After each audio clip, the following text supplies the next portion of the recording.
My name is Markus Werner from MW Production from Germany. I'm producing image films, commercials and a variety of different live streaming formats. Classic conferences, B2B events, festive tributes and various entertainment formats. And the BirdDog P200, the BirdDog Mini and the BirdDog PTZ keyboard controller changed my streaming workflow sustainably. As many live stream productions with image film background, I started live streaming by using my existing DSLM camera systems and connected them via HDMI or SDI to mixing consoles and capture cards and then to my streaming servers. That worked quite well, but the streams became bigger and bigger, and one problem was the cost factor of additional camera operators that I needed for follow cam options and all the different perspectives. They did the panning, tilting, zooming and the changing of the color, temperature and exposure and even more. And I needed intercom for these people. Especially for smaller budgets, every additional operator is a problem for the budgeting. Big brands can hire complete TV studios, but smaller brands and events need other solutions.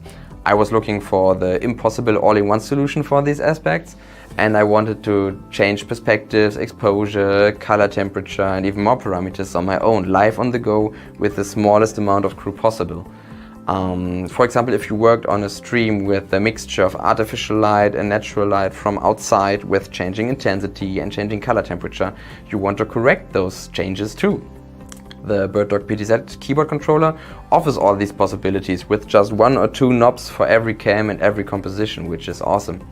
Moreover, building the streaming setup became more and more complex. Power cables, cables for image signals and the intercom system entail lots of cable running with at least 2 to 3 cables for each camera, and the maximum effective range of HDMI cables is reached quite soon. The BirdDog cameras are the effective all-in-one solution to me. I connect them with Cat cables, Cat 5, Cat 6 for longer range with Cat cable reels. And the PoE or Power over Ethernet solution enables the possibility to use this one Cat cable to connect the BirdDog camera with all necessary connections and resources, power, image transmission and all camera controls in just one cable. The 30 times optical zoom of the P200 and the fast and precise autofocus are amazing.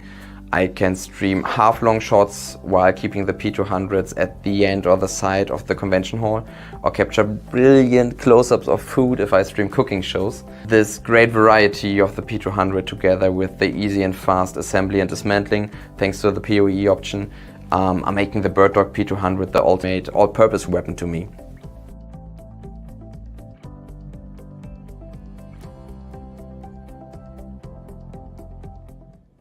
What is going on, everybody? We are officially started. How's it going? BirdDogJon, hopefully you can hear me. I'm going to listen to the show here real quick just on my iPad. I can hear it, so that's good news. I got a different microphone system today, so it's going to sound a little echoey. Really sorry about that, but it is what it is. We're back to the Rode NTG2 microphone. For those of you who have been following along for a long time, that's the original. I bought that one long ago when I first started with BirdDog because I wanted a over-the-head capture audio mic, and I've actually moved it to a mount that's right literally off camera right here.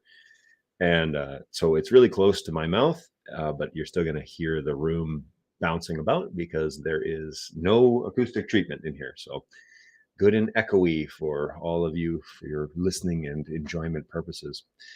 Anyway, so here we are. I'm also running on a Canon RP, which is a camera that I got for, well, photography really, but I also bought it because it had the option to use it as a USB camera, kind of like the P100. But I don't have a P100 here at my house. They're all at work. And so I got to do what I can. So this is the one that I use for Zoom and for a whole bunch of other things while I'm working from home. So good stuff. What's going on, iPhone? Nice to have you back. Warsaw, Poland. It's a little late there, isn't it? Maybe it's evening or afternoon, late afternoon. But thanks for coming back. I appreciate that. Always good to see you. They misspelled panning in the subtitles. What's going on, NetHab? Welcome back. Glad to send that up the chain. But that video is pretty. It's been out for at least 6 months, so I doubt they're going to do anything about changing it at this point. But anyways, it is what it is. And Frank Thinks is back again. Wow, this is 3rd or 4th show that you've been on. So now you're a regular member.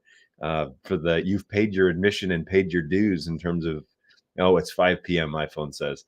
Yeah, Frank thinks we haven't scared him off, so that's amazing. Thanks for coming back. Appreciate that.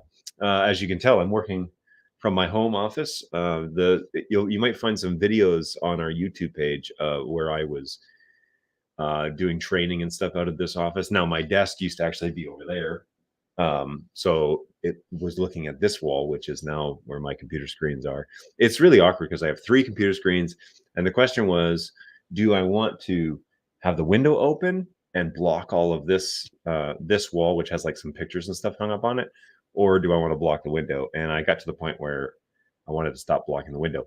Unfortunately, it makes for lighting to be a little bit odd in this room because then the light comes through the blinds regardless. Like that is fully closed. That's as dark as they go. And yeah, when it's at nighttime, it's no problem. But during the day, especially when the sun comes up, then it doesn't look so great. So whatever, we have to take what we can. This room was not designed to be a studio, so I'm good with that. And I don't really want to drape things over the windows. This isn't a bird dog office anymore.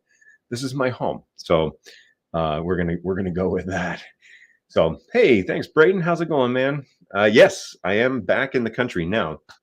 The story is covering a window with computer monitors. Yeah, literally.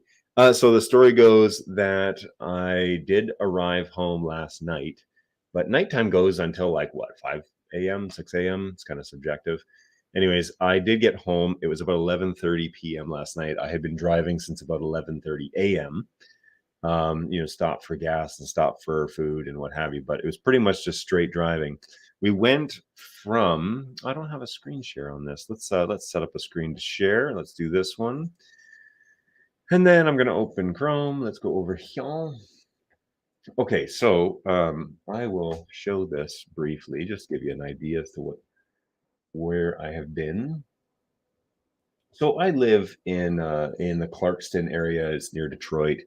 And this is kind of the map of Michigan. So all these markers, as you can see, kind of live up here. The office is down here in Auburn Hills, where this star is.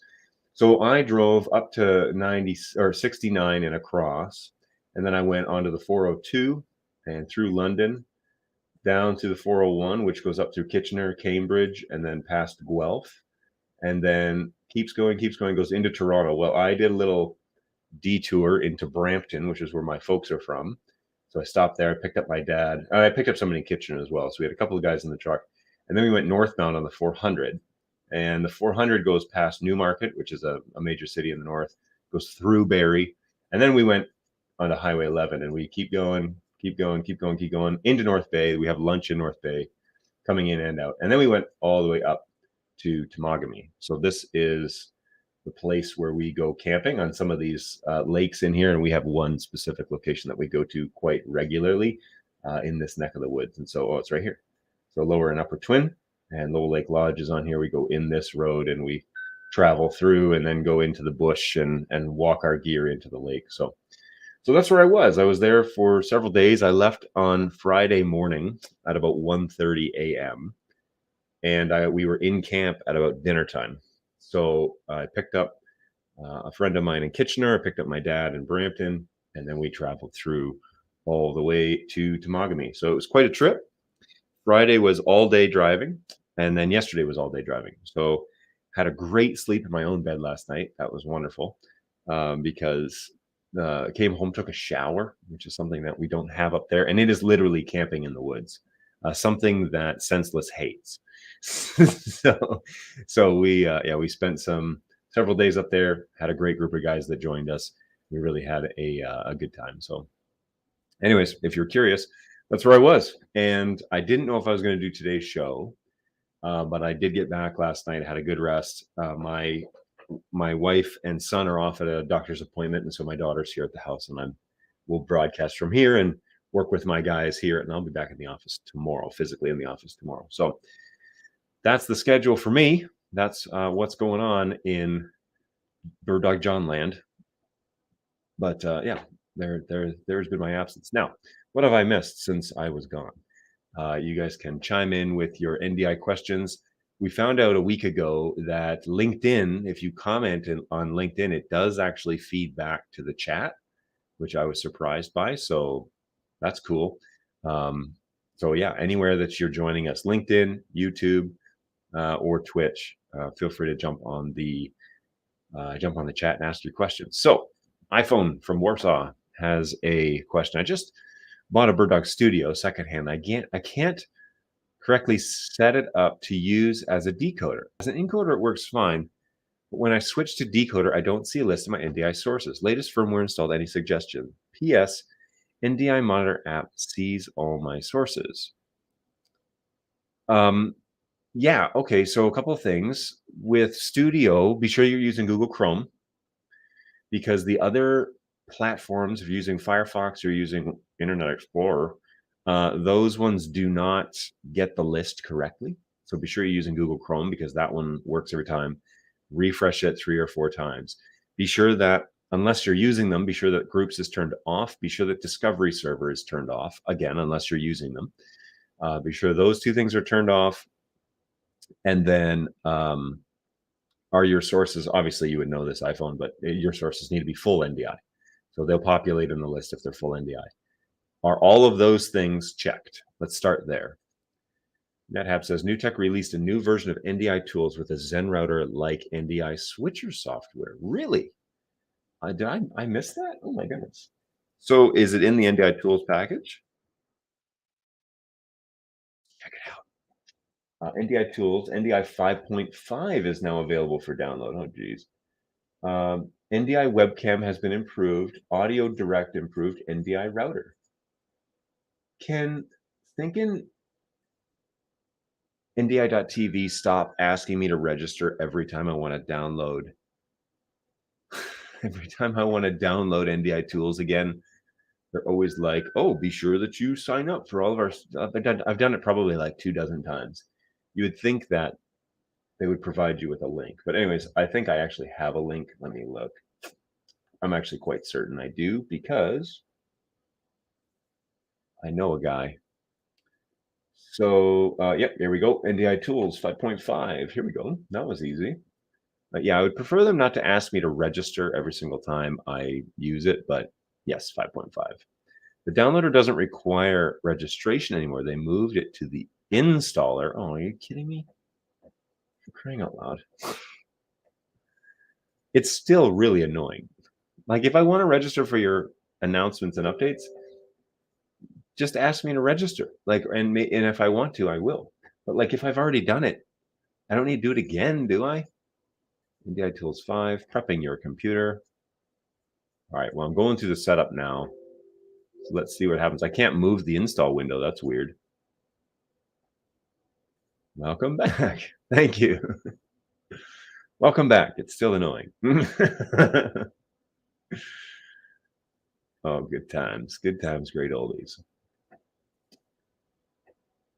Uh-oh, Chrome just crashed on the... Oh, I just got really dizzy. Well, that's not normal. I've had my coffee. I'm not too sure what the problem is. Maybe it's because it's like 1,000 degrees in this office, because my computer pumps out the heat regardless of what programs are being used. It gets so stinking warm in here, even with the air conditioning on. I need to bring in one of my temperature sensors and set it in here so it knows when the heat is rising that high. All right, NDI 5 has been installed. Do I have to fill this out? Oh gosh, what a nuisance. This is the worst thing about this tool set. The worst thing is it's so bad. Should give them a bogus email. Why can't you just opt out? Seriously. No, they don't.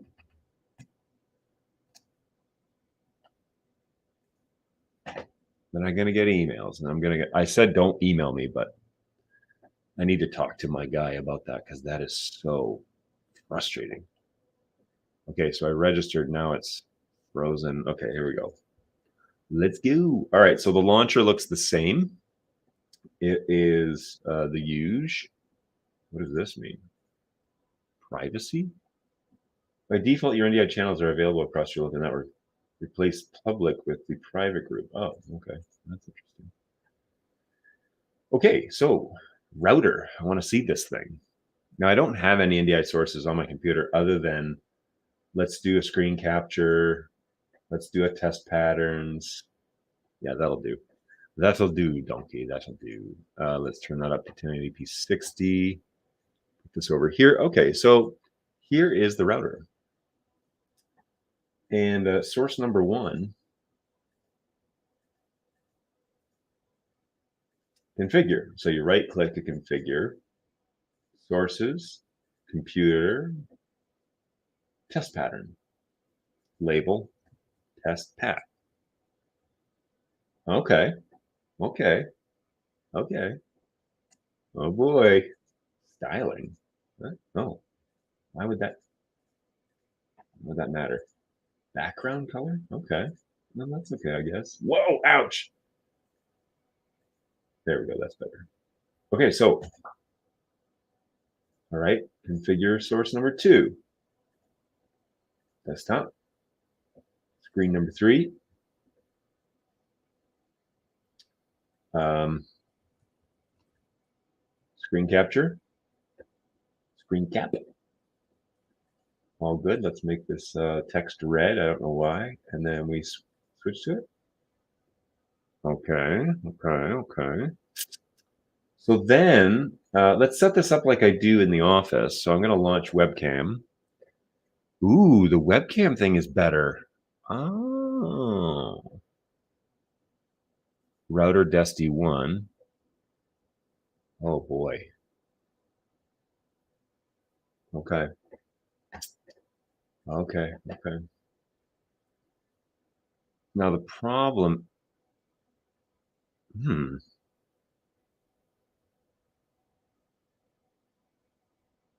interesting. So now I can change my, okay, yeah, this is, I mean, it's basically Zen Router just updated. Gives you the ability to do presets and change them. So studio monitor, where are we here? Reopen the toolkit. Studio monitor, go ahead and launch. Okay, so here's the toolkit. Destination one. So there's the NDI. So, all right, now I'm going to do this off. Well, I guess I could do this like this. Can't be sized any smaller. Oh, that's a shame. So now, ooh, that's really fast. Yeah, that's all right. So far, so good, man. I like this. Supposedly, you only have to do it once, and subsequent versions won't ask as long as you do it once. Okay. How would it? Oh, you mean on this machine? But what, like, I work on like 5 machines, so I have this one. I have my studio at the work. I have my Mac at work. I have. Whoa, there's a question. Shoot, why did I close that? That was dumb. NBI.TV/tools. Tools for Mac webcam. What's the one that I really wanted? I think it's the webcam one that I want because they have a scan converter. Video monitor, I wish they would improve, but tools for Mac. I could really use NDI analysis for Mac, but that's exciting that they've improved it. Test patterns. Okay. Like this list is growing. It used to be only like 3 items, but now it's growing. So the registration change is a hot topic on the Facebook group. Hopefully on New Tech's Facebook group and not mine. So we can change our test pattern here, to show what we want it to show. I'll move this onto my second screen, make this full screen. Okay, so now we have a test pattern that I can change in test pattern. Cyan field. That's all very cool and very snappy. Bravo, New Tech. I approve. Whoa, I approve. Ouch, that hurts my eyes. Cool. Very cool. I like that. I really like this one and this one. I like this one best. Here's the color ramp for the primaries. This one is like, if you stare at it too long, it's not cool. It hurts your eyes. How high can this test patterns go? It's all 1080p now, from 2397 to 60. That's not too bad. So that's cool. I like this one because it shows the full size of your monitor, like where it's falling off. And so obviously it's falling off here a little bit, but anyway, very cool. And then screen capture, which is now black because there's nothing on the screen. Neat. Very cool. NDI tools. Yeah, very cool. All right, that is great that there's like this little router. I'm a switch to that one for a few weeks in the studio and see how that goes, because it seems to be it's a lot faster than Martin's. That, and no discredit to Martin, he has created a product for free that has worked for like 5 years. So, you know, you can't complain. It's a free tool. I'm definitely not complaining. This one just seems to be updated and working with the latest version of NDI, and that is also very cool. So I'm happy about that. This is fun. And you have 4 destinations. What happens if you change? So this one remains. So this smells a whole lot, source destination. It smells a whole lot like central. A whole lot. However, you can't marry these to a group of decoders, but they're just pseudo NDI output. So you could, oh, geez. Yeah, okay. So you could lock the decoders, the BirdDog decoders, to this source, right? To this destination, because it gives you 4. So inside Studio Monitor, desktop, router, Desti 1, 2, 3, 4. So you can lock the BirdDogs to these sources and then just use this to change the source. Oh.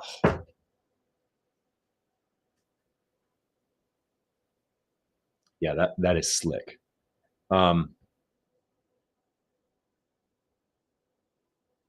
Yeah, that's cool. That's very cool.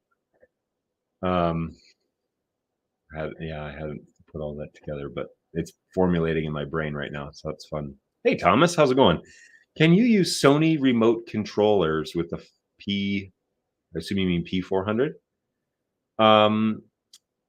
I don't know. Has Sony tested the P400 with that controller? Generally, the consensus in the industry is if you make a controller, you approve or not.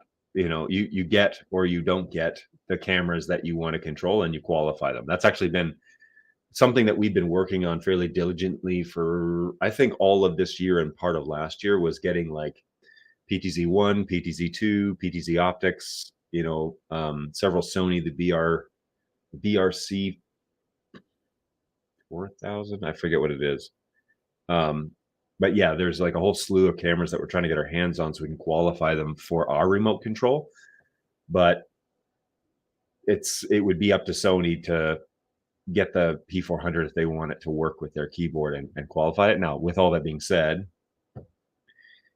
2 caveats. Well, first is we speak Sony Visca IP. So if that keyboard talks Sony Visca IP, the native Sony Visca IP, then in theory it should work, because our cameras output NDI metadata, but it also Sony, you know,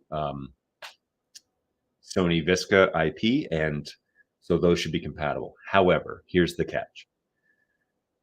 Sony devices don't use Sony Visca IP. They use a hybrid. And so if they're exclusively only using that protocol and there's no option to change it to native Sony Visca IP, this is super confusing for the customer. And we realize it, but we discovered this after the fact. Sony doesn't actually use Sony Visca IP. It's the stupidest thing ever. Anyway, so make sure that the keyboard speaks native Sony Visca IP and not the proprietary Sony Visca IP version, which is like another version of it.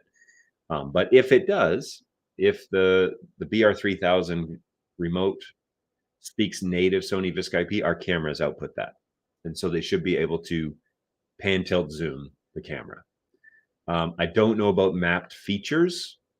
Some of those are pretty generic in terms of it outputs the information in the channel that is in the default scripting of the SDK for the programmers. So the programmers look at the SDK for Sony VISC IP, and they match contrast to the contrast field. But again, if the controller isn't reading that natively, or they haven't tested it, like if Sony hasn't tested the camera against it to make sure that it works, I can't guarantee that it will work flawlessly. So it should PTZ the camera, pan, tilt, zoom the camera, but it may not have all of the bells and whistles for color and iris control and focus and everything like that. So yeah, there you go. That's the straight up honest answer is we've never tested that keyboard to know. We don't have that one in our office. And there are like 6,000 different type of controllers out there, so it would be a little bit challenging to get them all in and make sure all of our cameras work on all the controllers out there that a customer might buy. So I would get in touch with Sony support and just say, hey, I have a BirdDog. They're fairly well known now. So I have a BirdDog PTZ camera. Our manufacturer is Boland, and they've been around for quite a while. And so they do use the Sony VISC IP protocol. Does this keyboard talk both the Sony VISC IP base protocol and also the Sony VISC IP proprietary protocol? If you get yeses on both of those, then by all means, it should probably work. Hello, Ukrainian. Hello. Hey, thanks for stopping by. Are you in Ukraine? That would be really cool to have somebody from Ukraine on the show. Hey, how's it going? Thanks for stopping by. Is it Vladimir? I'm really sorry, by the way, if I butcher your hashtag or your handle or your name. I will do my best. And sometimes it's really bad. So my bad. Anyway, so we've taken a look at the new NDI router that comes with NDI Tools 5.5. Seems to be a really great little tool. It's the next gen of Martin's, his Zen router. And so I'm going to give this a go when I get back to the office next week for the shows for sure. So Tuesday, Thursdays, 11 to 12 Eastern time here in the US. I am live on camera answering your NDI questions, just like Thomas. You're very welcome, Thomas. Thanks for coming by and asking. Good stuff. So yeah, if you have NDI questions, throw them in the chat. I'm happy to talk about that. Also, if you have nothing to talk about and no NDI questions and you're just here to stare at me, all bets are off by what we'll talk about. Currently in my home office. I don't normally broadcast from here, but just came back from a trip up north. This year I took 2 adventures. They was vacation time, but I don't know if I would call them relaxing because they're both a lot of work. First one we went to Alaska, but we took my 4-year-old and my 8-year-old as well. And so that was an adventure. We went on an adventure as a family. And then a week and a half later, I went up north camping, which is something I do every year at the beginning of August. So last weekend, I just got back yesterday night. And so I'm working from home today. Hey, Patrick, how's it going? First time on here with you. I'm enjoying it. Excellent. I'm happy you've joined us. Thanks for coming along and hanging out with us on LinkedIn. That's great. I'm glad you're enjoying the show. Hey, Kathleen Moore from New York City. We are big BirdDog fans, and we now have 6 P4Ks, which we love. Whoa, those are big boys, and those are not cheap. Well, first of all, thank you for your large BirdDog investment, but also thanks for joining the show. I really appreciate that. That's great. And I'm glad you're enjoying the cameras. They are beauties. Those sensors they're in like a different level, man. Like I've used P200s for, pretty much my entire time being employed with BirdDog, which is this is over 3 years, almost 4 years now. Let's say 3.5. And yeah, I've used them, gotten really used to coloring them, really used to troubleshooting them. But when those P4Ks came out, and those sensors were like in a different stratosphere of color and complexity, but also dynamic, and you could do a whole lot more with them just with the information that the lens gives us to work with. There are a lot more options. Some people think like, well, why aren't the black levels available on the 200 when they're available on the P4K? Well, sometimes it's just that we haven't written it in, but in this case, literally that information isn't shared. And so if we were to enable, some sort of control like that, it would be a pseudo control. We would be manipulating other things to make it manipulate the black level, but it wouldn't be true. Whereas the P4K has an actual black level, gamma changer, and you can literally change the black level. So good stuff there. Those Sony sensors, those 1-inch sensors are pretty great. So my computer is laboring for some reason on laboring, and I see it kind of struggling a bit, but I just heard the fans kick on, so I wonder what's going on. Maybe it's getting too hot. It is warm in here. There's very little ventilation here. The vent is actually open, but there's I think the AC isn't running in the house. So anyways, if I start sweating, that's why. Anyways, so yeah, thanks for everybody that's jumped on. I've had several new folks that have come on. If you'd like to, the actual channel for this show is found at BirdDogJon.tv, and this is a DNS redirect that goes to my YouTube page, for like my Bird Dog YouTube page. And so all of my past shows are on there. Snacks on Stream are on there. If you don't know what that is, it's basically John eats spicy food while answering NDI questions. It's a weird like niche that we have, but it's kind of fun. And I'm not eating spicy food today, but I am growing jalapenos in my garden outside, and I took some camping with me, and good golly, they are spicy. So what I'm going to do is I am going to get the one-time spicy ramen, and I'm going to take jalapenos, and I'm going to make a little pseudo stir fry. All right, we are joined by Bird Dog Monty. What's going on, man? Mr. John, hi there. How are you doing? I'm doing fine. Excellent. It's good to see you. Yeah. I see you got the uniform. I got the memo. Yep, I got the memo about the shirt today. This is the one that you gave me. And then I had some. Well, no, wait. This is the one from Australia because it's too big. And then and the other ones that you gave me are over in. I actually wore it home from up north yesterday. So yeah. You know what I run into is like I'm 5'6" and not really slender, so like I need the width in the shoulders. Yep. And everywhere else to fit, but then of course they fit like a dress. Right. So, yeah, they get really too long. It's a little awkward to like tuck these ones in because the lettering is a little lower than it probably should be. But right. Anyway, whatever. Yeah. It's our not really our uniform, but it's what we call our uniform, I guess. Exactly. What was hilarious is the guys all said, "Okay, we're gonna have the matching shirts at NAB," and then they showed up in like button downs and like they're all tucked in, and I was like, "Wait a minute, what happened to matching shirts?" Yeah, exactly. They had sent an email out to me and Rob because we were just joining the team at that point in time. Yeah. And they're like, "Yeah, we're gonna do these black button down shirts, still jeans, but if you want to find somewhere local to get something like that, the sales team will be wearing those." And I was like, right. Okay, fine. So I guess it was just an opportunity for the sales team, so to speak, to have something that the other team members could at least look around. Some of us were new, and some of us didn't know other people, right? Right. Just being new, it's like you're looking around, going, "Okay, where's the long sleeve shirt? Oh, that guy. Let's go to him." Yeah, that was a like short sleeve. Okay, that's a technical person. Let's grab one of these people. Yeah, I didn't realize that was the code, and then afterwards I asked Eamon. He was like, "Oh, just go get the shirts done and like send me the bill." And I was like, "Oh, like." Ooh. That's way less technical than it probably than I thought it was going to be. But anyway, yep. Mr. Morris says, "Gents, how do we get Bird Dog merch?" Over to you, Monty. We're working on another order of some stuff right now. We don't have a lot of the stuff, like you said, actually came over from Australia. They buy big bulks of stuff at a time over there. Then they, for some of the shows, they'll just pack it up in another suitcase. They can then put a suitcase inside that suitcase and take it home.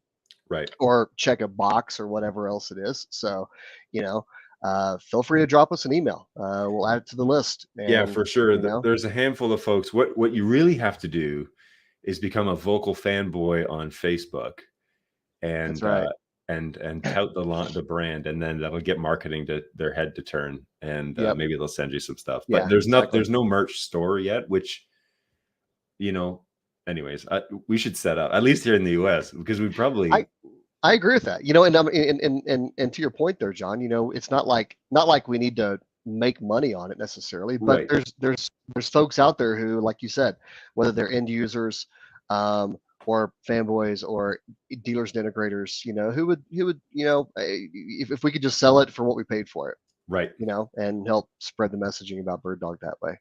Yeah, But I've had yeah, like you. multiple people in grocery stores. Like, I had this one lady standing in line, and she's like, "What's BirdDog?" And I was like, "Oh, I try and say, like, well, it's a camera company that is out of Australia. I'm a part of their support division." She's like, "Oh, that's funny. I use the phrase bird dogging a lot." And I was like, "The phrase?" She's like, "Oh, like, somebody's, I don't know, like perpetually late." I said, "Oh, you're bird dog." And I was like, "I don't think that's a I don't think that's the usage I would have used. that's nothing." She's like, "Yeah, it's kind of my own." And I was like, "Okay." She's like, "Oh, it's just funny because I use that phrase. It's like my phrase." And then here you are standing with a sweater that has bird dog down the All the sleeve. way down the sleeve. Yeah. And Right. she's very curious as to where I got it. That's I was it. like, "Well, it's a company, birddog.tv." I said, "Now don't go to birddogs.com because that's something else." That's something different. Yep. Yeah. When did Yep. they come? So do you know any more about this? When did they come out with this Zen router / NDI router? That was NDI 5.5. When did you see that launch? I didn't. Okay, so must have been recent, because I didn't see it before I left, and I've only been gone for like 6 days. Exactly. And like just in the last couple of days, I've started seeing other posts, whether it's from the an NDI Facebook group or something else about NDI 5.5, right? It's like, where did the .5 of that come from? I mean, the 5 just launched, so maybe they just Right. had some other little things that they got figured out pretty quick and then slid off into it. Well, Like the and NDI .5. 5 has been out for over a year now, but in terms of Yep. adoption, it Right. takes a while for things to kind of like get Makes going. sense. So that's where we're at. But yeah, we anyways, 5.5 is always the intermediate. It's always the year after. So typically they do the Apple launch style, where it's like every 2 years they refresh a thing. And so far from what I've seen, so it was NDI 4, then 4.5, then 5, now it's 5.5. I wonder what sort of like fundamental changes have been done behind the scenes, because is that something that we need to integrate into our products, or is it still just NDI 5 with these additional bells and whistles? So be curious. I have an engineering meeting tonight, and be curious to see what they say, if they know anything, if they've seen this yet. It's pretty new from what I gather. I don't know when the site was updated, but let's see if there's a tag on here. Yeah, no date on when it was updated. So what I would love, though, is NDI analysis for Mac, because believe it or not, the Zoho Desk, which is the CRM that we use at BirdDog, runs better on a Mac than it does on a PC. Just for some reason with the web browser, it struggles here in my office at home. And this isn't like a slouchy machine either. But then we have some underpowered laptops at work that are PCs. And then I was using my laptop one day, it's a MacBook Air, and it was just like snappy. It was working like crazy. And so I was like, so we bought Mac Minis, and it's been that's what we type on all the time, every day. Yeah. That's our primary machine. So now in the office there in Michigan, are you using Zoho as a program or app of its own, or are you still using it through a browser like I did? Yeah, no, we are using the browser interface. I haven't even qualified the Zoho app. Let me pull that I know up. that some of the team are using the Zoho app on the phone. Oh yeah. And I use like that so on I don't know my if they have iPad. it. Yeah. If I'm sitting downstairs with the kids, but I'm working from home, I'll have it open on my iPad so I can reference tickets while I'm working through emails. It's good as a reference, and like if you were in an airport, it would get you by. But as an everyday thing, no. I there's way more horsepower with the web application. you log in and use the web application than that. So Eamon knows that we've been posting bird dog pictures on LinkedIn for at least 12 months. Yeah, shoot him a private message then and be like, hey, any way I can get a shirt or something, or a hat or something like that. Yeah, maybe you'll notice the 5.5 yesterday. Wow, that would be really new if that's the case. I mean, it's working. It's a very simple design. The router was the thing that I was very interested in.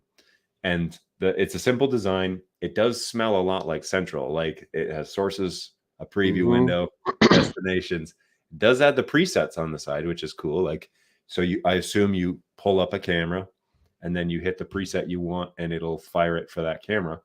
And then you can do 4 destinations, which is nice. Like you can cycle through the destinations and change it to be, whatever you want. So that's nice. It takes a little while to pull up the preview for the destination, but changing the source to the destination is instantaneous, which is something that Zen Router from Martin, his froze the video and like switched over. This one seems to be like a pseudo TriCaster where it's like when you change the source, it changes it right away. So it's suitable for software switching, which is huge. Because now you can send the destinations to iMag, to decoders on a screen, and switch them quickly on the software switcher, and it actually be real time. So whereas Martin's would freeze the thing for like half a second or up to a second, which is a very long time for an audience to stare at a frozen frame. Right, absolutely. So I believe the presets are salvos for the 4 destinations. Oh, really? All right, let's see if we can find out more. What is this? I can't seem to click on the cogwheel above presets. Anyway, I will be playing with this more because I'll probably switch over to use it. The only other thing, I know the request is coming, but the only other thing is if they would use the proxy instead of so they have a title, right? So you can change, you can customize the title of the name and change it to whatever you want it to be, and you can change the background and the text color. But what I know is coming is they want to enable preview, and it would pull up the proxy so that you could see the shot, because then you could install this on a tablet, a Windows tablet, and use it as a touchscreen switcher. Right. I wonder how fast it would be on a tablet, even hardlined, but a tablet like that, I wonder. Anyways, so or something like even a base bones Microsoft Surface laptop or something with a touchscreen. Oh yeah, great idea. Anyway, so I'm not going to think about that right now because that'll be a black hole that I'll go down for like an hour. The P400 P4K PTZ image seems similar to the Sony BRC X400. Is it closer to that or the Sony SRG X400? Full disclosure, I have no experience with those Sony cameras. I can look up the specs on the lens and see if I can find out which one it is in particular. Monty, do you have any experience with the Sony cameras? I don't. Okay. Nope. Not except for years ago whenever I was selling Sony video conferencing products. Yeah. The BRC was the camera that the BRC X400 was the camera that we got in to test on our keyboard in Melbourne. And so I have confirmed that at least 6 months ago, that camera and keyboard were functioning together correctly.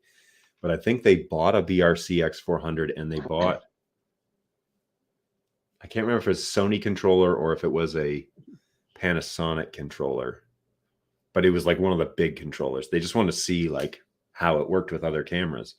Now, they shipped it to me first, and I was not impressed with the adoption process to get a camera to talk to that keyboard and it wasn't a keyboard, it was like a small console. But I wasn't impressed with the ability to get the camera and keyboard to talk to each other. It was very strange.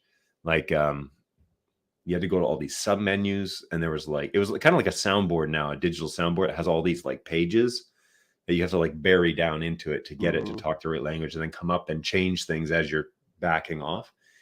So I didn't enjoy that at all. It wasn't just like you have a BirdDog camera and a keyboard, you hit search and it comes up with the IP address. That is a revelation if we're comparing the two. So I could see the difference there, but there were some, like the whole keyword, there's probably 100 knobs on this thing. Maybe that's an exaggeration, but there was a lot. There was way more than we have. And every knob had a function assigned to it. So if the camera could do it, you could assign it to a physical knob and it would manipulate that value. So that was kind of cool. But I don't know. Anyways, going the other way, I don't have any experience with those two cameras to compare them with the P400. They're both Sony lenses. And so there is a baseline Sony standard. And so you might see them quite similar. I suspect that's likely.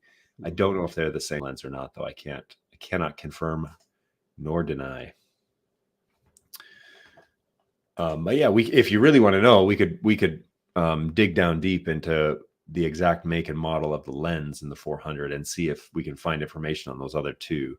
How similar are the BRC and the SRG X400? Are they just the same camera, but one has a different control protocol? I don't even know the difference between BRC and SRG. Kind of looking at the two of them real quick here on Sony's website. Yeah. SRG. They look very weird, but maybe it's just a minimalist. Let's see if there's like a versus SRG X400. Comparing. Yeah. Oh, B&H. Here we go. Main thing I'm seeing is that the BRC features what they refer to as an 80x zoom capability. It looks like what they're doing is some image cropping or something of the nature to get there. And then the SRG is a 40x. Yeah, and so the BRC is a 4K sensor, whereas the SRG is not, right? There's an additional 700 lines on the horizontal resolution with the SRG, and it's twice the price. The sensor is still 8.3 megs on both. Same shutters, same lux. The digital zoom, nobody cares about that. Opticals is 20 times. The focal length is both the same, 4.4 to 88 mils. Field of view, both are 70 degrees. Aperture is identical, f-stop 2 to 3.8. Exactly same focal distance, minimum focal distance, autofocus manual. So the resolutions, there's a long laundry list of resolutions, whereas because it's HDMI and RJ45 is what they're calling it. Is it ND? You have to enable NDI on this one, right? It said what I saw was NDI with once you add the license.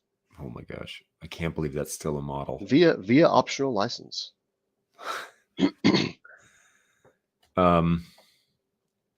So 2-channel SDI embedded audio and HDMI. That's nice. Presets over Visca 100, over IP 256. Same pan tilt, same movement range, basically identical cameras physically. Form factor, I mean. 3G SDI. There's an additional BNC sync output on the BRC X400, the one that's twice the price. PoE Plus AT. Yeah, so they are very similar. Other than it's a 4K sensor, it may just be the 4K version, it looks like, of the SRG. I didn't really have to sit here and read it to you. I guess we could have just done this. But anyways, almost identical to where if you put them side by side, you would just notice. If you put them both in, they're both 4K? No, this one just says in 1080p. White 4K upgradable. Oh. What? How do you upgrade a lens to be 4K? Magic. Yeah, right. Is it a restriction they put on it and you have to buy a license? Certainly not. All right. It would be a different camera, right? They would sell you a 4K version of the SRG. I mean, if it's 4K, that's really the only difference I can see. other than that, and the output list is, you know, a lot longer because you have those 4K resolutions. So those would be identical. So I don't see any other differences. But what does that like? Yeah, that's interesting. That one on B&H's site is labeled as a 1080 with 4K upgradable, but yeah, on the Sony site it doesn't really mention. It just says 4K, of course, right? Oh, maybe that's the version that they because this one's Okay. back ordered. 4K with okay. Of course, it's got asterisks, but let's see what the asterisk says. Right. That didn't get me where I needed.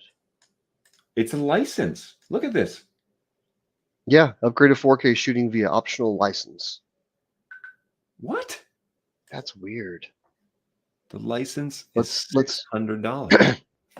I mean, that's like saying, hey, you know, I know you bought this 500 horsepower car, but you can buy a 250 horsepower version of it, and then just pay an extra $3,000 for a license to unleash the rest of the power. Oh my gosh. all the motors sitting there. You know, I mean, if they're actually using a 4K sensor but just not enabling it, and then charging, you know, a couple $1,000s less for it, that's a weird marketing direction to go. Loot crates coming to cameras. Right? That is like, oh my goodness, that's so weird. I mean, I get it. Okay, let's future proof, but you know what happens, right? The future comes and there's way better stuff on the market than what you bought 5 years ago. You're not going to want to upgrade the license on your 4K camera in 5 years. You're going to want to buy another camera that's better than this one for the same price that you spent, because the pricing is going to do this number where it's going to even out for the expensive stuff. We've seen that with Red, you know, where those camera prices are still ridiculous, but they are not as ridiculous as they were when they launched. Yeah. And I can't see this kind of product fitting into applications where OpEx and CapEx discussions are playing into things, right? You know, we do a lot of things, you know, just in the business world nowadays. There's so many discussions around, well, yeah, we're going to utilize cloud for our data storage and everything else because we can wrap it into OpEx.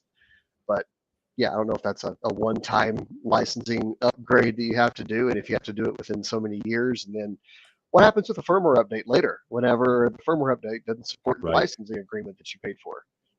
Right. Yeah, that's bizarre. Yeah. If you're going to put a 4K sensor in it, just let it do 4K up front. Yeah. Yeah. And for $600 more, you can get the 4K option. And then for an additional $300, you can get the NDIS. It just seems so weird that they piece it together like that. But anyway, okay, we have an actual question, but go ahead. Yeah, I was going to say, or you just buy a BirdDog camera instead. Yeah, and just get all that out the gate. I installed a P400 54 beta firmware. No video would show, only new, pretty BirdDog screensaver. I tried to go back to the previous version with no success, and now my P400 is locked offline, and Neuralizer will not reset things, even though it runs successfully. Okay, we know how to fix this, though. No, you're on a support forum, so we'll do this live. The baseboard needs to be reinstalled. We discovered this in support the week before I left for up north. So it says that you don't need to, you know, you can do the MICU update and on top of the LTS baseboard, but occasionally we're still investigating why this is, but occasionally you need to put the baseboard back on a USB stick and do the traditional USB update for that baseboard. My repair guy had this same problem happening where he'd do the upgrade to NDI5 and 1 out of like every 10 or whatever was doing that, just showing the BirdDog screen and not look at the connection info on the dashboard. What does it say at the top? Does it say, you know, initializing or changing resolution or something? If it gives you one of those and it never changes, redo the baseboard the traditional way with the USB stick, and that would be the baseboard for the last LTS update that's on the website. So download that folder and then grab that baseboard step 1 and do it on USB stick. Remember that sometimes the USB stick process, you have to do it a couple of times, or you need to use, you know, not all USB sticks are the same. So yeah, if it doesn't work the first couple times, try a different USB stick. Be sure that you use the smallest one you can find. And I know the video says to use like 8 gigs or 8,000 megs, but do like 1 gig or like 256 megs. We found the smaller the better. Then it's more consistent. For example, we have we just got a huge shipment of USB sticks that we found to work really well, but they're only 256 megabytes. The irony is they cost the same as a 32 gig thumb drive, but whatever works is what we're going to order. So we ordered a bunch of those, and yeah, we figured they work really consistently. Brayton is the guy that's actually doing it. Also, once upgraded firmware to NDI 5, you have to do a hard reboot on the camera for the image to show in Studio Monitor. So yeah, okay. So once you do the update, like all good things made on Windows machines, do a full reboot of the camera, power off, and then power it back on, and see what you get. I did the B20. I did the B20 twice. I don't know what the B20 is. But anyways, download the LTS one from the website and do the standard USB update, and then let us know how that goes, because that's actually Brayton is the guy that discovered that. And so he's the one that says also, once upgrading, be sure you hard restart to get it all to sing together. So is there a unique HD20? Yes. So all of them are unique. So you need to download the LTS one. They're not the same at all. So download the LTS one for the P400 from the LTS download and use that one. Every one is called HD20. That's because our manufacturer, that's the code they use. So the device will recognize that there's a baseboard, but they're not all the same, which is really confusing. That's something we don't have control of, unfortunately, which is why we integrated it into the web UI, because we just wanted to eliminate that altogether. But be sure you use the hd20.bin file from the P400 LTS download. That one is unique to the P400, and no other camera should or could use it. They're also called HD20 for the keyboard. That would not work for yours. So be sure that you use the correct one. So I just get the latest one from the website that's labeled LTS, and then and give that a go. Okay, I'll make sure of that. Cool. And then I don't know what that is. Okay, duh. Well, no, look, it's not a silly question, but we should probably do a better job of explaining that even though they're named the same, they're all unique files. And so that's what you should go with. Okay, so Brayton has put in, I think this is probably the USB stick that we use. Let me just view it on. It's so silly. I got to go over to Twitch to click on your link because StreamYard doesn't let me do that. Pause this, go to chat.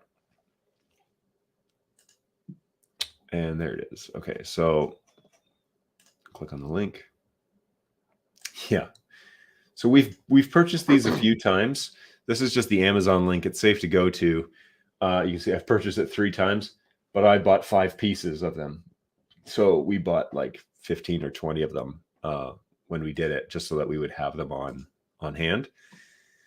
But yeah, these ones, it's a 5-pack, 256 megs, and they perform all the great. They perform all the time. So this is the known USB that we use to perform it. Hopefully they don't change the media anytime soon, but this is the link that we use. So if you're here in the US, go ahead and grab those. If you're doing a lot of baseboard updates, they're $10 for 5. So shouldn't break the bank. Hopefully it doesn't break the bank. If it does, please email my guys at help@birddog.tv, and we'll see if we can give you a hand with some of that. So we'll throw that up there for a couple minutes. There we go. If you're using a large one, that I found success just creating the partition FAT32 at 256. So there you go. So create a partition just like I do in the video. I should redo that video. All right, I'm going to redo that video because that just makes the most sense to do an updated one. So I'll try and do that in the office this week or next. Let me just make it to do on my list. That's a great point, actually. I think that's something that we should put right back up at the top of the YouTube channel as well. Yep. Every time there's a firmware update that comes out that's a major thing, right? Boom, right at the very top, how to update your firmware. And all the little tips and tricks that you and the team have figured out, and just do it. We see I need to ask the engineers about this, because the idea is that you don't need a USB anymore. If you're on LTS and you did the last one, you shouldn't need to use it anymore. So I need to report to them that we're having this issue. I need to report them. But we just discovered this like a week ago. Brayton figured out the solution. But now the greater problem is, why isn't the baseboard correctly being updated during this process? Because it's supposed to make it easier, not have to go back to this as a last resort. But anyways, at least it is. Yeah. At least we have an option. But that seems to be the running case. And Brayton has done this on multiple devices, not just one. So he sees cameras every day. That's his job, is to physically touch cameras and revive them. Yeah. And same with Christian 1.0, my original. I have two Christians in the office now, so that's not going to be confusing at all. Balu, who's on here regularly, he is the guy that does inspections, and he's doing imaging and inspections and firmware updates and baseboard updates all day long. That's one of his primary functions. So, yeah. Give them mouth to beak. Because bird dogs. Okay, got it. Yeah, good stuff. So, yeah, that's what's on the horizon. What's going on with you these days, Monty? It's been a couple of weeks since we've seen you on the show. What have you been up to? And I see you're at home in New Mexico again. Yep, still at home at this point. Not traveling this week in particular. But yeah, I mean, the sales and sales engineering team, we just continue to be on the road somewhere. It seems like every week, since we've got the 5 of us now, which is great. Not like one of us or 2 of us have to be gone every single week. So we kind of rotate that in and out. Jake and I were in Memphis about 3 weeks ago for the Media Metro House of Worship conference that they did there, which was like that organization is something like the top 60 to 70 largest Southern Baptist churches in the country. Oh, wow. So, you think of mega church type stuff, and that's what that organization was. Right. And then the following week, or I guess 2 weeks later, so last week, Ian, our other sales engineer, was out in Atlanta. Yeah, he jumped on here for a hot second with us and at the conference. That was cool to see that. Cool. Oh yeah, Yep. So he was there. I was supposed to be there with Ian, but both Jake and I came back from Memphis with COVID. Oh, so geez. It hit both of us fairly hard for a few days, but we got over it. Seems like okay. I still got some chest congestion and some nasal congestion and stuff like that. That's still recovering. It's been a month now at this point. So it lingers for a while. Yeah. Doing the math, I think between you and the 5 of us in sales, that's 5 out of 6 that have caught COVID since NAB.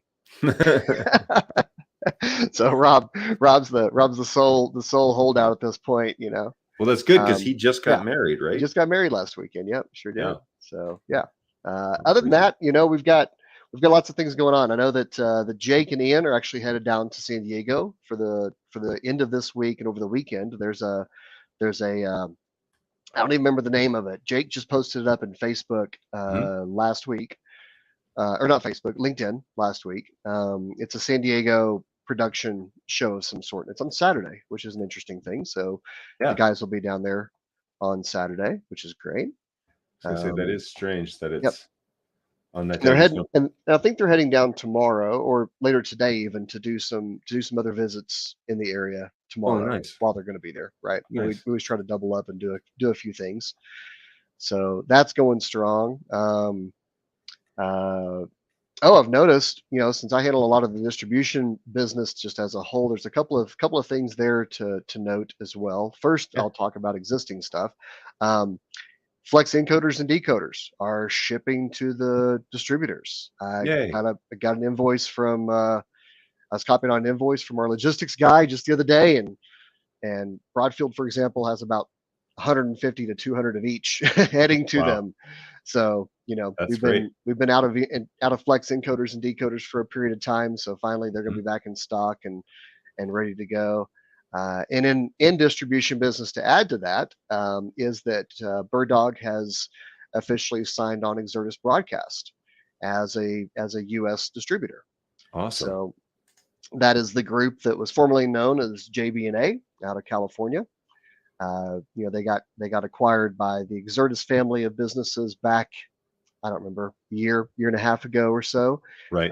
But it's still being ran by Greg and Jeff Burgess, by the brothers that ran it for so many years. Same management team within Maria Casey and Derek Flanagan and Kyle Manzoni. Nick Smith's the CTO over there, so same team that people have known for a long time, and they offer a lot of broadcast solutions, which for us was a Yeah. smart move to make that thing. We'll make sure to, what I'd like to do at some point in time in the near future is have Nick, who's their CTO, join one of these calls with you and and talk about stuff. But we'll also be doing some podcasts with them. We'll be doing they have a whole team that does video production and stuff like that in-house. We'll be doing some unboxing videos with them, things like the pod and play whenever they come available. Right. Yeah. So yeah, we got a lot of cool stuff there happening. So in the US do they market. primarily camp out in the broadcast realm or the AV realm?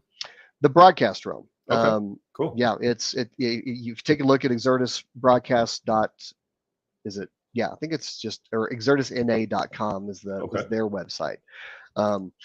It's now it's BirdDog, but it's other companies like NewTek and Netgear, vMix, other, and for us, one of the things that I've found running distribution channels for so many years the way I have is that there's some advantages in some cases of being slim or exclusive with some distributors in some cases, but you're actually better off, in my opinion, working with a distributor that has a lot of complementary products, even competitive products at times, Right. because competition makes us all a little healthier, right? And makes us stronger.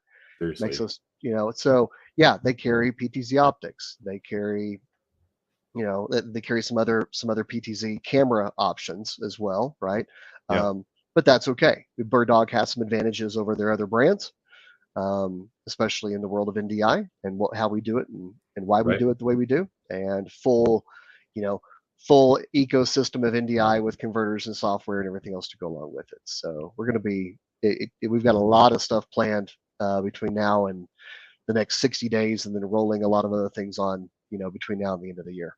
Yeah. So, no, that's great. That's good movement. And like you said, competition, although it's like, I wish we didn't have to, it actually makes you pull up your socks a bit and be better. And so that's exciting. I mean, it's good news for everybody kind of all around. Now, will they have a distribution center, like they'll supply to retailers, or so they'll be? Yes, absolutely. Yep. So in fact, we have about I don't want to mention numbers. We've got several $100,000 worth of inventory that's heading their direction right now. Okay. That should be delivered. They actually have two, as far as I know, they have two warehouse locations, one in California, one in Buffalo, New York. Oh, wow. And at this point, I think that for the first 60 to 90 days, we're going to be stocking in one warehouse primarily. Yeah. Until we kind of figure out run rates and where stuff lands, in the country and things like that, and then we'll start stocking both their warehouses as well, right?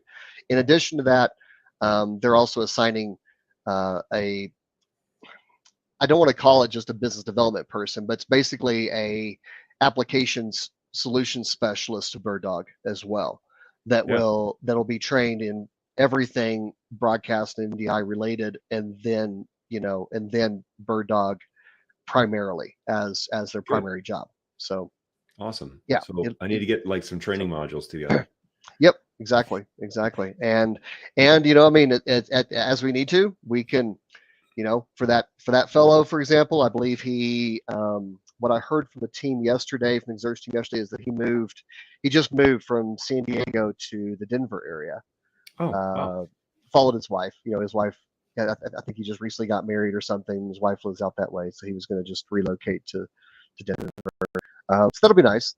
One more central centrally located type of person to be able to take calls any time of the day and help Right. out. But as well, that's one thing about their team in particular, is that they have these solution architects or application specialists that understand all their different brands and workflows and everything else very well. So for those applications where you, or of course our sales engineering team, get into a bind of saying, I don't know that other product, that other brand of something very well, that we have to connect to, that we have to operate through, or whatever else it is, maybe they can help us with that. The same way that some of our distributors currently do, right? But Yeah, for sure. There's like a front line. It's another layer.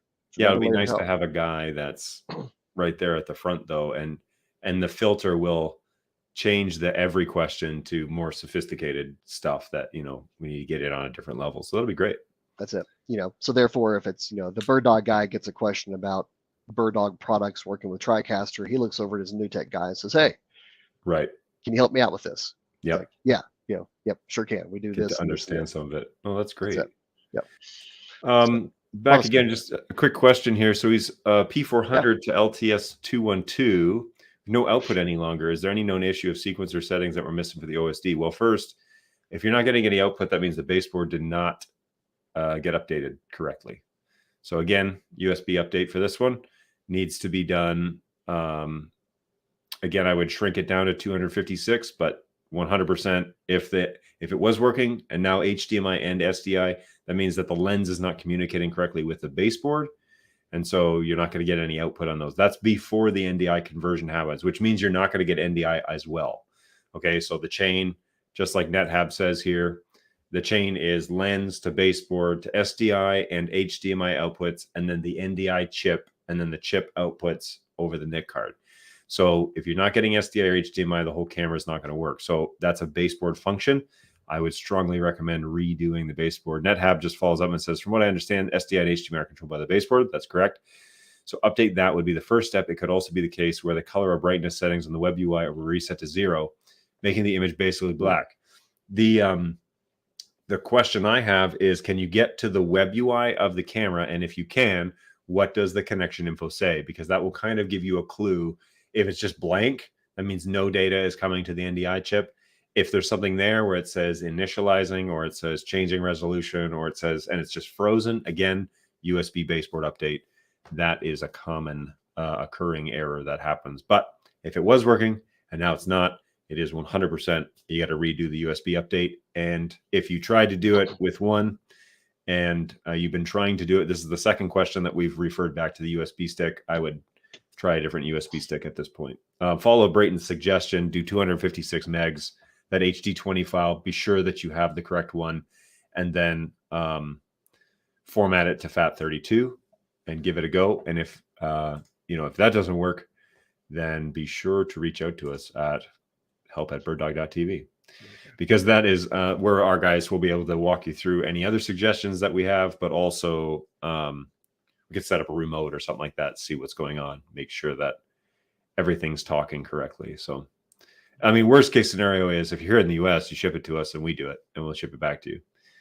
But that's kind of the longest solution, is to have it put in the mail and come back. So, but we'll get it right for you. Don't worry. We'll get it going. It's a pretty common reoccurring thing. Well, Monty, thanks for jumping on, man. It is past the appointed hour, and so I'll kind of wrap things up here. But thanks for jumping on. Good to see you again. Glad that for sure. You're feeling better down there in New Mexico. Yep, looking forward to getting back out there on the road a bit more, and you know. Now I'm going to see you in Australia in a couple of weeks, right? At the end of the month. Sure will. Okay, cool. So we'll be. I'm gonna try to not travel the week before that, if at all possible. Yeah. In order to make sure that I'm good and healthy, and there's no. I definitely don't want any of us that are heading that direction to come down with something just before that trip. Yeah, it's and Australia is a different country altogether. So getting in and out, we're gonna need to be COVID free. So. Yeah. Good luck with that down there. I'm going to probably do the same up here. Not go anywhere for the rest of the month, basically. I'm back from a second trip. The first trip, we were pretty careful or whatever. And there were folks on the cruise ship that had COVID. We knew, like, there was a couple that we met in line to get on the ship, and then we never saw them again. I was talking to someone just the other day, middle of last week at some point. They went on a family cruise somewhere, and out of 15 of them, 12 of them ended up with COVID. Wow. I believe it. I mean, transmission, it's still very, like, they're trying their best, and honestly, like, I don't think there's any more they could do other than, like, just, like, it's not a cruise if they were to, like, get any more restrictive. So the industry's trying, but yeah, I heard a lot of nightmares, and unfortunately it's kind of like the help desk where you don't get to hear all the successful stories. You just hear, like, all the bad stuff. So if you go on Facebook and you follow, like, the cruise ship group or something like that, and you read through the post, it's just like, we all got COVID, or half of us got COVID, or my husband has COVID, or it's all these things. And I'm like, I wonder if this is where it gets reported, but then, like, the people who didn't get COVID don't say anything. Like, we didn't get COVID. I didn't say anything. Of course. Yeah. So I think it might be that a little bit where only the people who have something to share share it. Just like the bad restaurant review, right? Yeah, exactly. Yeah. Exactly. You served 300 people. One guy went online, and then 20 people read that review, and it's like, well, thanks. So anyway, so yeah, good luck staying healthy down there, and I'm going to do the same. And then we'll be traveling out of here at the end of the month. We'll be in Australia. I'm hoping to do something on StreamYard during that time. I don't know if I'll just have a late night show and keep it the same time, or if we'll do an Australian timed show. What time is it right there? Let's see here. Yeah, currently it's 2:15 in the morning. Okay. Yeah. So that it would be a 1 o'clock start, basically, a 1 a.m. start. Okay.